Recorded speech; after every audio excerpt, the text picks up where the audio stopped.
Pamirsa sangkaning pengerau Sabah Deres, tanggal 11 Januari, wewidangan Desa Pancasari mewali manggih banjir. Sawatara margine kepanggih keembangin Toya Deres. Dawagala semeng tim reaksi cepat BPBD Kabupaten Buleleng sampun nuju genah inucap.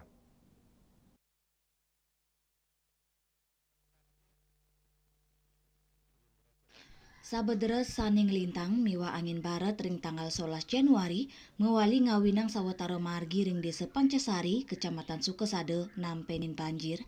Banjir miwa endut ngempetin margi ring ajeng Hotel Pancasari ne sani ngawinang arus lalu lintas sing ngandek. Kepangge embahan toyane pesu saking got tur kantos ke tengah margi ne raris ring kalah tengahi sawetara tegale duen kramo kepangge benyah sangkaning banjir.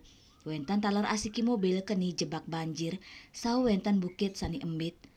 Tim reaksi cepat Badan Penanggulangan Bencana Daerah BPBD Kabupaten Buleleng, kaenter Kepala Pelaksana BPBD Kabupaten Buleleng, Gede Suyase, Dawagala semeng sampun tedun ke lapangan. Kalak Suyase ngap tiang, majeng keramo mangdane statu waspada saengrereh margi sanilianan. Kantos mangkin keramane aku udah memocol durung kau ningin. Ya Sari Yuli, Bali TV.